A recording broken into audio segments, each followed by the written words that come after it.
अस्सलाम वालेकुम क्लास। आज हम डिस्कस करेंगे 9th क्लास की बायोलॉजी में चैप्टर 4 लेक्चर नंबर 1, जिसमें चैप्टर का नाम है सेल्स एंड टिश्यूज़। ये जो चैप्टर है ये हमारी बायोलॉजी का बेसिक्स चैप्टर है। ठीक है, अगर हम ये चैप्टर समझ लें और तो हमारा जो बायोलॉजी का बेस है ना वो हमारा स्ट्रॉन्ग हो जाएगा और हमें सारी बायोलॉजी तकरीबन समझ आ जाएगी। माइक्रोस्कोप है, फर्स्ट इसका टॉपिक है microscope and emergency of cell theory. तो सबसे पहले हम माइक्रोस्कोप के बारे में डिस्कस करेंगे। जो ज़करियास जेनसन थे, इन्होंने सबसे पहले क्या किया कि ये फर्स्ट इन्वेस्टिगेटर है कंपाउंड माइक्रोस्कोप बनाने के लिए। ठीक है, इन्होंने कंपाउंड माइक्रोस्कोप कब बनाया था? इन्होंने बनाया था 1590 में, जो कि बहुत ही सिंपल था, सिंपल ही ट्यूब्स के साथ बना हुआ था। ठीक है, उसके फर्स्ट जो उसका टॉप था, ट्यूब था, उस वहाँ पर भी लेंस लगे हुए थे, और जो इसका एंड था ट्यूब का, जो नीचे वाला साइड, उधर भी लेंस लगे हुए थे। ठीक है, इसकी जो मैग्नीफिकेशन थी वो कम से कम 3x to 9x थी, मतलब वो ज़्यादा से ज़्यादा 3 गुना से ज़्यादा 9 गुना तक जूम करके मैग्नीफिकेशन करके दिखा सकता था क्लियर। ठीक है, उसके बाद रॉबर्ट हुक आए। ठीक है, उन्होंने इम्प्रूव किया इस वर्जन को, ठीक है, कंपाउंड माइक्रोस्कोप का, और कंपाउंड माइक्रोस्कोप में, और उन्होंने इस कंपाउंड माइक्रोस्कोप में ऑर्गेनिजम्स को ऑब्जर्व किया। अब जो माइक्रोस्कोप्स हैं वो इस इंस्ट्रूमेंट के थ्रू डिज़ाइन किया गया है। ठीक है, जिसमें उसकी मैग्नीफिकेशन भी आती है और फोटोग्राफिक इमेजेस वगैरह भी आती हैं किसी भी ऑब्जेक्ट की, जिन्हें हम अपनी स्मॉल नेकेड आई से बिल्कुल भी नहीं देख सकते। ठीक है, तो इसके 2 पैरामीटर्स होते हैं स्पेशली। ठीक है, 2 पैरामीटर्स है माइक्रोस्कोप के, एक क्या है मैग्नीफिकेशन है, एक रेजोल्यूशन है।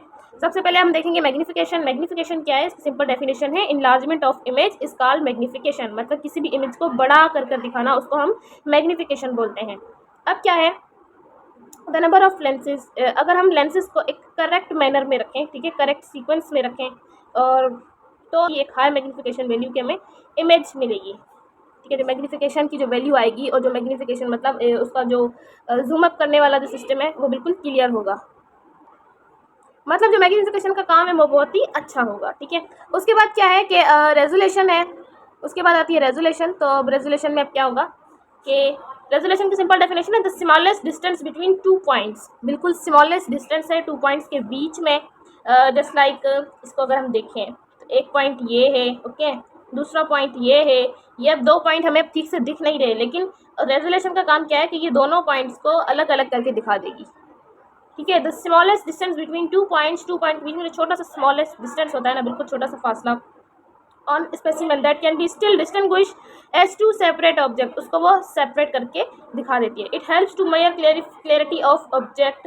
ये किसी भी ऑब्जेक्ट की क्लियरिफिकेशन में, मतलब उसकी क्लियरिटी को मेजर करने में हेल्प करती है। उसके बाद आता है light microscope and electron microscope. ठीक है, 2 तरह के माइक्रोस्कोप होते हैं, एक लाइट माइक्रोस्कोप होता है जिसको हम एलएम बोलते हैं, और दूसरा इलेक्ट्रॉन माइक्रोस्कोप होता है जिसको हम ईएम बोलते हैं। अगर लाइट माइक्रोस्कोप की अगर हम देखें तो लाइट माइक्रोस्कोप क्या है, इसमें हम ना विजिबल जो लाइट होती है उसको हम पास करवाते हैं थ्रू द स्पेसिमेन। अब यहाँ पर क्या होगा कि जो लाइट माइक्रोस्कोप होता है उसमें हम क्या करते हैं, विजिबल लाइट को पास करवाते हैं थ्रू द स्पेसिमेन। ठीक है, विजिबल लाइट जो है वो पास होगी, उसके बाद क्या होता है कि एक इमेज क्रिएट होगी। ठीक है, जो इमेज क्रिएट होती है ना थ्रू अ माइक्रोस्कोप, माइक्रोस्कोप के जरिए, उसको हम बोलते हैं माइक्रोग्राफ। ठीक है, अब इसकी अगर हम मैग्नीफिकेशन की कैलकुलेशन करना चाहें तो एक जो आई पीस वाला लेंस होता है ना, वहाँ पर जो आई की तरफ जहाँ से हम देखते हैं माइक्रोस्कोप में, उधर जो लेंस होता है उसकी मैग्नीफिकेशन को देखेंगे, और जो नीचे ऑब्जेक्टिव लेंस, मतलब जिस लेंस के नीचे साइड पर हम इसको सेट करके जो लेंस लगा होता है जहाँ से हम देखते हैं, जिसके थ्रू ऑब्जेक्ट को, जो ऑब्जेक्टिव लेंस होता है उसको हम लेंगे, तो इन दोनों की मैग्नीफिकेशन को हम क्या कर देंगे, मल्टीप्लाई करेंगे। जस्ट लाइक ये एक्स 1x है, जैसे कि आई पीस है, ठीक है, उसका लेंस है, उसके लेंस की मैग्नीफिकेशन है उसकी 1 है। ठीक है, और जो ऑब्जेक्टिव लेंस है उसकी मैग्नीफिकेशन है 2। ठीक है, इन दोनों को हम मल्टीप्लाई करेंगे तो आंसर हमारा आ जाएगा 2, मतलब टोटल जो मैग्नीफिकेशन होगी वो होगी 2। अब आपके लेफ्ट साइड पे एक इमेज बनी हुई है माइक्रोस्कोप की, लाइट माइक्रोस्कोप की है। अब आप इसमें अब आप देखिए तो उसके टॉप पर जो है वो आई पीस है। ठीक है, वहाँ पर एक लेंस लगा होता है, और नीचे जो आपको 3 दिख रहे हैं वो है 3 लेंस वहाँ पर लगे हुए होते हैं। अब आप इसमें आप किसी भी अपने ऑब्जेक्ट को किसी भी लेंस के थ्रू ऑब्जर्व कर सकते हैं। अगर आप इनमें से कोई भी एक लेंस यूज़ करेंगे तो उसकी मैग्नीफिकेशन जितनी होगी उसको देखेंगे, और जो ऊपर टॉप पर आई पीस है ना उसकी मैग्नीफिकेशन को आप उठाएंगे, इन दोनों की मैग्नीफिकेशन आप मल्टीप्लाई कर देंगे तो वो आपका आंसर मिल जाएगा। अब आपके सामने 2 इमेज दिए गई हैं। एक पर जो पर्पल कलर की इमेज है वो ऑनियन की है और जो पिंकिश इमेज दी गई है वो एमोबा की है। ये दोनों इमेज लाइट माइक्रोस्कोप के थ्रू ली गई हैं। उसके बाद आता है इलेक्ट्रॉन माइक्रोस्कोप आता है। ठीक है, इलेक्ट्रॉन माइक्रोस्कोप क्या है? ये इमेज क्रिएट करता है स्पेसिमेन में by a beam of electrons, मतलब जो इलेक्ट्रॉन्स होते हैं ना उनकी एक बीम के थ्रू, एक beam of light, beam of electrons, उनके ऊपर एक बीम ऑफ लाइट जो होती है ना वो डालते हैं, उसके थ्रू एक इमेज क्रिएट होती है। क्योंकि क्या है कि इलेक्ट्रॉन्स जो होते हैं ना उनके पास बहुत शॉर्ट वेवलेंथ होता है देन विजिबल लाइट। बिकॉज कैसे, अब इसका वेवलेंथ अगर हम देखें तो आप लोगों को पता होगा वेवलेंथ इस तरह से होती है। ठीक है, इन दोनों की वेवलेंथ दूर दूर है। ठीक है, ये क्रिस्ट और ट्रफ होते हैं। ठीक है, तो इन दोनों की वेवलेंथ ज़्यादा है। यहाँ एक ट्रफ से लेके एक क्रिस्ट तक, दूसरे ट्रफ से लेके दूसरे ट्रफ तक अगर हम देखें तो इनकी जो वेवलेंथ है वो बहुत दूर दूर है, बहुत ज़्यादा है। ठीक है, लेकिन ये हो गई विजिबल लाइट की वेवलेंथ। ठीक है, अगर हम इलेक्ट्रॉन की वेवलेंथ देखेंगे ना तो वो बहुत छोटी होती है, वो बहुत कम होती है। जस्ट लाइक ये देखिए छोटी छोटी सी इसकी वेवलेंथ आ रही है। ठीक है, ये जो इसकी वेवलेंथ आ रही है छोटी छोटी सी, ये इलेक्ट्रॉन की जो वेवलेंथ होती है वो बहुत छोटी होती है देन विजिबल लाइट। इसी वजह से ये इलेक्ट्रॉन को इसको अलो किया जाता है माइक्रोस्कोप के अंदर कि वो हायर रेजोल्यूशन की इमेज क्रिएट करे। ठीक है, इमेज जो है वो हायर रेजोल्यूशन की इमेज क्रिएट करे देन स्टैंडर्ड लाइट माइक्रोस्कोप। ठीक है, लाइट माइक्रोस्कोप के अंदर इलेक्ट्रॉन माइक्रोस्कोप जो है उसको हम यूज़ करते हैं एग्जामाइन, मतलब किसी भी पूरे सेल को देखने के लिए। ठीक है, नॉट अ सेल, सिर्फ वो एक सेल नहीं बताएगा। जो इलेक्ट्रॉन माइक्रोस्कोप होते हैं वो जस्ट ये नहीं बताएंगे कि ये एक बस सेल है और ऊपर से उसकी सेल वाल दिखा दी, बस खत्म बात। नहीं, वो जस्ट सेल के अबाउट नहीं बताता, वो उस सेल के अंदर के जो सब सेलुलर स्ट्रक्चर्स होते हैं ना ये उसके बारे में भी बता देता है। उसके जो कंपार्टमेंट्स हैं, उसके अंदर जो भी राइबोसोम्स हैं, गोल्जी बॉडी है, उसके न्यूक्लियर स्ट्रक्चर वगैरह, मतलब अंदर जो भी सब सेलुलर स्ट्रक्चर्स हैं वो उन सारी चीज़ों के बारे में डिटेल प्रॉपर तरीके से दे देता है। A live cell can not be image by electron microscope. एक जीता जागता अगर कोई जिंदा सेल होगा उसकी इमेज इलेक्ट्रॉन माइक्रोस्कोप में नहीं बनती, बिकॉज हम यूज़ करते हैं बीम ऑफ इलेक्ट्रॉन्स। जो बीम ऑफ इलेक्ट्रॉन्स होते हैं वो लाइव सेल को डैमेज कर देते हैं, इसलिए कोई भी जिंदा सेल की इमेज वहाँ पर नहीं बन सकती, वो उसको डेड कर देगा। ओके, ये इमेज दी गई है इलेक्ट्रॉन माइक्रोस्कोप की और अब यहाँ पर दो इमेजेस दी गई हैं। एक जो पिंक इमेज है वो लाइट माइक्रोस्कोप से ली गई है और जो ग्रीन कलर की थोड़ी सी इमेज है ये ली गई है इलेक्ट्रॉन माइक्रोस्कोप से। जो सैल्मोनेला बैक्टीरिया जो है ये उसकी इमेज ली गई है। लाइट माइक्रोस्कोप में थोड़ी सी क्लियर नहीं है, लेकिन इलेक्ट्रॉन माइक्रोस्कोप में ये बिल्कुल पिंक कलर का क्लियर नज़र आ रहा है।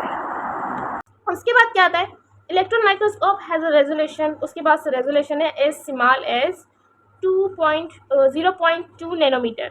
इसकी जो रेजोल्यूशन होती है वो होती है कि कम से कम 0.2 नैनोमीटर, और जो इसकी मैग्नीफिकेशन होती है वो होती है अप टू 250,000 टाइम्स।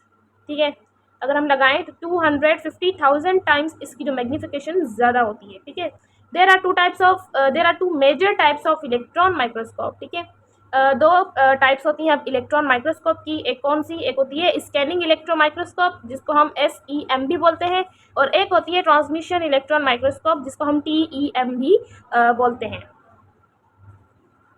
अब उसके बाद क्या है, सबसे पहले हम डिस्कस करेंगे स्कैनिंग इलेक्ट्रॉन माइक्रोस्कोप। ठीक है, इसमें क्या होता है, a beam of electrons move back and forth across the surface of cell और tissue creating a detailed image of a 3D surface. अब यहाँ पर क्या होता है कि जो भी हम बीम ऑफ इलेक्ट्रॉन हम पास करवाते हैं ना वो क्या है, वो बैक एंड फोर्थ कुछ इस तरह से मूव करता रहता है। मूव क्यों करता है? वो मूव इसलिए करता है सेल की सरफेस पर या किसी भी टिश्यू की सरफेस पर इसलिए मूव करता रहता है क्योंकि वो इन डिटेल इमेज क्रिएट करे, वो भी 3D। इसकी जो इमेज क्रिएट होती है वो 3D इमेज क्रिएट होती है।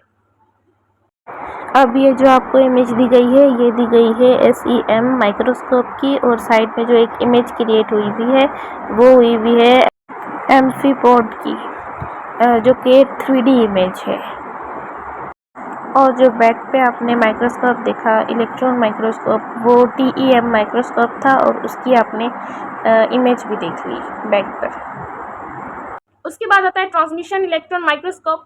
ट्रांसमिशन इलेक्ट्रॉन माइक्रोस्कोप में अगर हम देखें, the sample is cut into extremely thin slices before imaging. ठीक है, इमेज बनने से पहले हम क्या कहते हैं, जो भी हमारे पास सैंपल होता है उसको हम स्लाइस के अंदर इस तरह से कट कर देते हैं। ठीक है, स्लाइस के अंदर, छोटे छोटे स्लाइस के अंदर हम कट कर देते हैं। And then electron beam passes through the slice, और उसके बाद जो बीम ऑफ इलेक्ट्रॉन्स होते हैं उन स्लाइस पर हम उसको पास करते हैं। And then skimming over it surface, और फिर उसकी जितनी भी सरफेस होती है वो स्किमिंग होती है।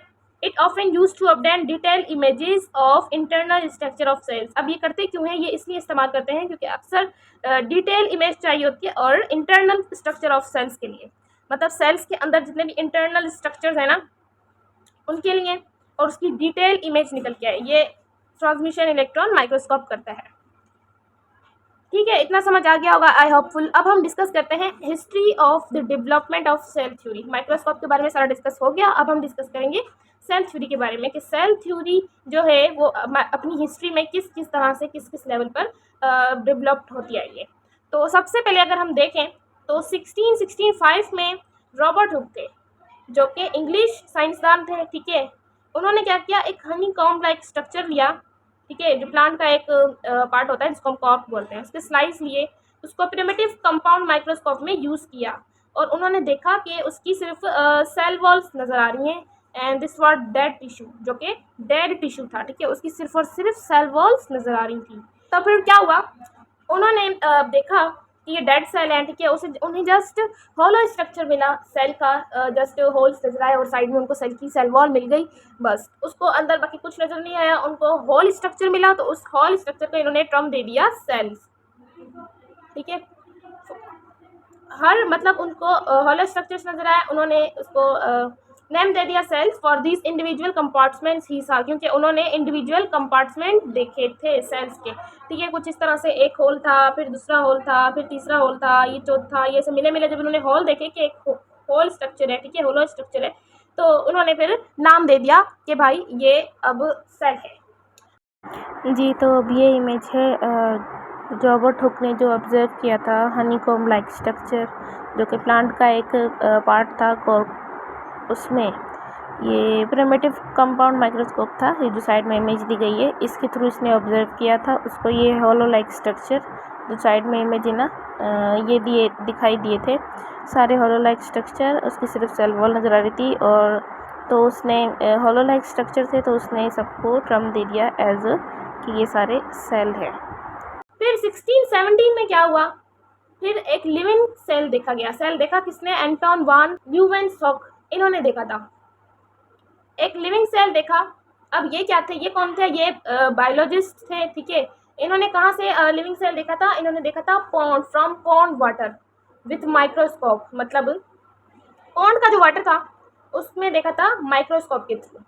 उसके बाद क्या हुआ, उसके बाद 1683 में इन्होंने वापस एंटोन वान ल्यूवेंहोक ने first protozoa and bacteria discover किया। ठीक है, सबसे पहले प्रोटोजोआ और बैक्टीरिया को डिस्कवर किया। उसके बाद 1833 में the center of cell was seen by, मतलब जो सेल का सेंटर है उसको देखा गया। देखा किसने था, रॉबर्ट ब्राउन ने देखा था, जो कि इंग्लिश बॉटनिस्ट थे। इन्होंने डिस्कवर किया था nucleus in plant cells, plant cell में न्यूक्लियस डिस्कवर किया था। उसके बाद आते हैं 1839 में थ्योडर शेवान थे, वो एक जर्मनिस्ट बॉटनिस्ट थे, जर्मन बॉटनिस्ट थे।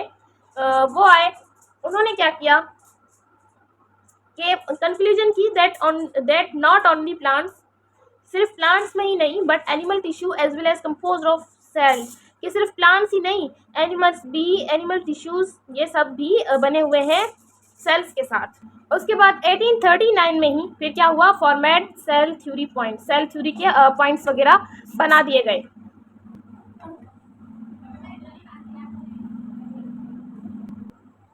उसके बाद अल्ब्रेcht वॉन रॉयटलर आए 1840 में, उन्होंने डिस्कवर किया that sperm and egg are also cells, के स्पर्म और एग जो होते हैं वो भी सेल्स ही होते हैं। उसके बाद 1845 में कार्ल हेनरिच ब्राउन आए, उन्होंने वर्क किया सेल थ्योरी के ऊपर और कहा कि cell is a basic unit of life, उन्होंने ये डेफिनेशन दे दी। उसके बाद 1855 में विर्चो आए, उन्होंने वो जो कि जर्मन फिजियोलॉजिस्ट थे, फिजिशियन थे, पैथोलॉजिस्ट थे, इन्होंने ऐड की cell is not de novo structure. De novo structure क्या होता है? डिवोनो स्ट्रक्चर मीन्स कि सेल सिर्फ खुद ही बनकर खुद ही ख़त्म नहीं हो जाता, मतलब ऐसा नहीं है कि खुद से खुद ही बन जाएगा। This translate mean that all cells develop only from existing cell. इन्होंने बताया कि भाई जो सेल बनता है, जब पुराने सेल्स आपस में डिवाइड करते हैं फिर एक न्यू सेल्स बनता है, ये कोई डिनोवल स्ट्रक्चर नहीं है जो खुद से खुद ही बन जाएगा। उसके बाद 1862 में लुइस पास्टर आए, उन जो कि फ्रेंच बायोलॉजिस्ट थे, माइक्रोबायोलॉजिस्ट थे और केमिस्ट थे। उन्होंने प्रोवाइड किया experimental proof of this idea. उन्होंने इस ही डिनोवा स्ट्रक्चर थे, मतलब जो रॉल्फ ने बताया ना कि ये डिनोवा स्ट्रक्चर है और ये पुराने सेल्स जब डिवाइड करते हैं फिर न्यू सेल्स बनता है, इस आइडिया को इन्होंने एक्सपेरिमेंटल तौर पर प्रूफ करके दिया। आई होप कि आपको लेक्चर समझ आया होगा। मिलते हैं नेक्स्ट वीडियो में।